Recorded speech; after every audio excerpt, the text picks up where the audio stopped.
कारण क्या था, एक्सटर्नल कारण क्या था और अचानक ऐसा क्यों हो गया, इसको समझते हैं हम लोग। जेंजी प्रोटेस्ट उसे कहते हैं जो यंग जनरेशन है 1997 से 2012 के बीच में जो जन्म लिया। इन जेंजी प्रोटेस्ट की वजह से पूरा नेपाल जल उठा और एक सत्ता परिवर्तन हो गया, संसद भवन में आग लगा दिया गया। जितना नेता मंत्री हैं लोग, सब लोग का परिवार इसे लटक लटक बानर ऐसा भागा है, हेलीकॉप्टर से कोनो को दौड़ा के मारा है, कोनो को भिगा के मारा है, कोनो को जो घर फूंक दिया है, ये सब हो गया। इसका कारण समझते हैं कि क्या इंटरनल कारण था, उसके बाद समझेंगे क्या एक्सटर्नल कारण है, फिर चीन का क्या है और भारत का इस पर क्या असर पड़ेगा, इसको समझते हैं। सबसे बड़ा जो कारण था वो करप्शन था। नेपाल में करप्शन इतना ज्यादा बढ़ गया था जिसका कोई हद नहीं, करप्शन को रोकना मुश्किल था, हर डिपार्टमेंट करप्ट हो चुका था। चाइना के सहयोग से जो एयरपोर्ट बन रहा था उसमें 1400 करोड़ का घोटाला हो गया, ललिता निवास में घोटाला हुआ, गिरी बंधु में हो गया 54,000 करोड़ का घोटाला हुआ और ओरिएंटल में हो गया 13,000 करोड़ का घोटाला, कोऑपरेटिव सोसाइटी में इसके लगभग 70,000 करोड़ का घोटाला हुआ। इसका मेडिकल हेल्थ इंफ्रास्ट्रक्चर एकदम पीछे है नेपाल का, एमआरआई और ये जो बड़े बड़े जो ये मशीनें हैं उसकी उपलब्धता एकदम नेपाल में कम है। आर्म्स डील में बरेटा कंपनी से जो आर्म्स जिसका दाम था उससे 4 गुना रेट में दलाली में खरीद के लाया सब। पतंजलि को जो जमीन विवाद हो गया पतंजलि से कर लिया सब, यहाँ पर चाय का गोदाम कमर्शियलाइजेशन के लिए बेच दिया। इतना भयानक करप्शन हुआ और जिस कारण महंगाई बढ़ गई, छोटी सी छोटी चीजों के लिए महंगाई इतनी बढ़ गई थी कि बच्चे जो स्टूडेंट थे जो नॉर्मल ग्रेजुएशन करते थे, बीए बीए सीए लोग, इन लोग को अपनी फीस भरने के लिए पार्ट टाइम जॉब करना पड़ गया। इतनी महंगाई बढ़ गई थी और लोग जॉबलेस हो गए थे और खाली मतलब एक पुरुष का खाली बेरोजगार इंसान बड़ा खराब जिंदगी होती है। आसमान थूकता है, जमीन गाली देती है, उसको लगता है अपना जीवन बोझ हो गया है। खाली जेब जो होता है ना, ये बड़ा दर्दनाक होता है, बड़ी भारी होता है खाली जेब। तो इससे नेपाल का युवा परेशान था, एकदम परेशान था नेपाल का युवा। नेपाल के युवाओं को विदेश जाकर नौकरी करना पड़ता था, विदेश में आके शेफ का नौकरी। अभी आप भारत में देखिए चाउमीन मोमो, ये लोग ऐसे इंडिया में फेमस है कि नेपाली जो शेफ होते हैं चाउमीन और मोमो बड़ा अच्छा बनाते हैं। यहाँ से बेचारे काम करके विदेशी रेमिटेंस भेजते थे अपने देश में और उन पैसों से नेताओं के बच्चे अय्यासी करते थे। नेपाल की जो यंग जनरेशन थी, सोचिए कितनी मुसीबत में होगी कि युद्ध के दौरान वो लोग यूक्रेन से लड़ने के लिए रसिया में भर्ती हो गए और रूस ने उन्हें 20-25 दिन की ट्रेनिंग दिया, हथियार थमा के भेज दिया यूक्रेन से लड़ने के लिए और वहां वो लोग शहीद हो गए थे, उनका घर परिवार उजड़ गया। इतना भयानक वहां बेरोजगारी का आलम था। अब इनमें होता क्या है, वहां पे जैसे 2008 में राजतंत्र, राजा को हटा के लोकतंत्र जब बना था तो यहाँ कुछ ही पार्टियों का दबदबा था। नेपाली कम्युनिस्ट पार्टी हो गया, नेपाली कांग्रेस हो गया, यहाँ पे जनता संवादी पार्टी हो गया, इंडिपेंडेंट हो गया, सब ये कई ठो थे सब यहाँ पे। लेकिन ये 3 लोगों को देखिए ये आदला बदली करते रहते थे सब। पहले ओली बना 18 में, फिर देहुआ बना 21 में, फिर प्रचंड बना 22 में, फिर अबुढ़वा बन गया 24 में। इतना ऐसे ऐसे हो रहा था यार नेपाल में, ऐसे यहाँ से यहाँ, इस तरह से इन लोग का सत्ता परिवर्तन मैंने पारा पारी खेल रहा है, एबेरी हम एबेरी तुम एबेरी हम। यहाँ पे जनता परेशान हो गई, सारा गठबंधन कर ले रहा था सब, कब किससे गठबंधन कर लेगा पता ही नहीं चलेगा, ये उसको गरियाएगा उसको गरियाएगा, फिर गठबंधन करके सरकार बना लेगा। तो इससे पूरी पब्लिक परेशान हो गई थी और इनके भैया सबसे बड़का कारण ये नमूने बने हैं सब। नेताओं के बच्चे इतने बेवकूफी किया है सब, जाके टिकटॉक पर इंस्टाग्राम पर अपनी लग्जरी लाइफ जीने लगे सब, विदेश में घूमने लगे सब, पार्टी कर रहा है सब। यहाँ देखिए ये कहाँ घूम रहा है, यहाँ पर संतरा अंडरवियर पहन लेगी, पैंट पहन ले, पते नहीं चल रहा है कि यहाँ पे इो कोनो के होगवे करेगी। यही सब नौटंकी किया से देखिए, इन्हीं सबको देख देख के पब्लिक पगला गई कि जो हम लोग को खाए को नहीं है, इन सब का इतना बड़का बंगला, इतनी बड़ी होटल, आग लगा दिया सब। हाय देखिए लुई विटॉन का, गुची का, ये सब खरीदा है। लुई विटॉन का एगो मफलर आता है 60,000 रुपए का, 3-3 लाख का कपड़ा आता है लुई विटॉन का। हाय तो पूरा सजले है ससुरा लुई विटॉन से।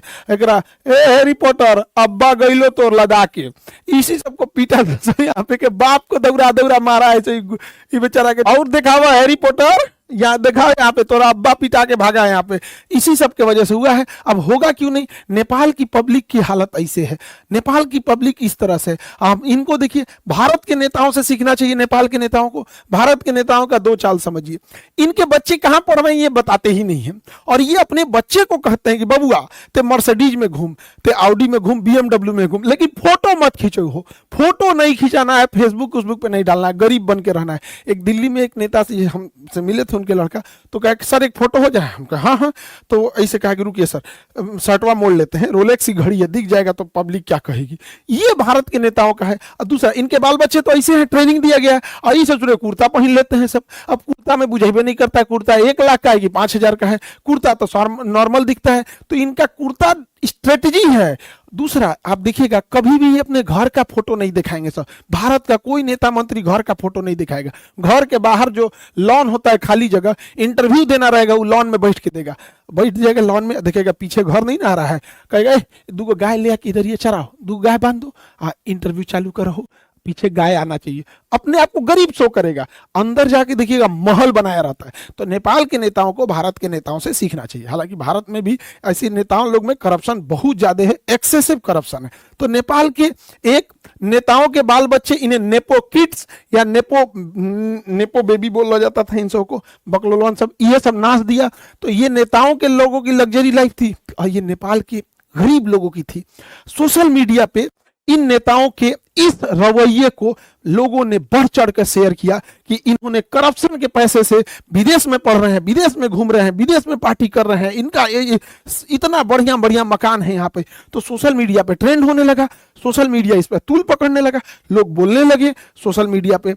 अब नेपाली सरकार ने सोशल मीडिया वालों से कहा कि आप इस पे ग्रीवांस ऑफिसर नियुक्त करो। उन्होंने नहीं नियुक्त किया तो 1 हफ्ता का वार्निंग दिया, और नहीं पूरा किए तो इस सब ने बैन कर दिया। जब बैन किया सोशल मीडिया को, तो जब सोशल मीडिया बैन हो गई, टिकटॉक को छोड़ के सबको बैन कर दिया, क्योंकि टिकटॉक ने अपना ग्रीवांस अधिकारी नियुक्त कर दिया था। लेकिन इन लोगों को लगा कि टिकटॉक चाइना का है, उसको बैन नहीं किया, टिकटॉक पे बैन नहीं किया, बस उसी पे लोगों ने डेट डिसाइड किया कि इस दिन चलना है नेपाल पे, धावा बोलना है, और पूरा भीड़ लगा दिया। इन लोगों का कहना था करप्शन को बैन करो, सोशल मीडिया को नहीं। Ban corruption, not social media. क्योंकि सोशल मीडिया को बैन क्यों करेंगे? क्योंकि ये यंग जनरेशन है, स्टूडेंट है, स्टूडेंट्स बेचारे प्रोटेस्ट करने आए थे, एक बड़ी संख्या में स्टूडेंट प्रोटेस्ट करने आए थे। उनका कहना है कि भैया सोशल मीडिया केवल रील देखने के लिए थोड़ी है, इस सोशल मीडिया पे वीडियो कॉन्फ्रेंसिंग होती है, बहुत सारी मीटिंग हो जाती है, बहुत सारे बिजनेस सोशल मीडिया पे चलते हैं, मार्केटिंग होती है, इस पे एडवर्टाइजमेंट चलते रहते हैं।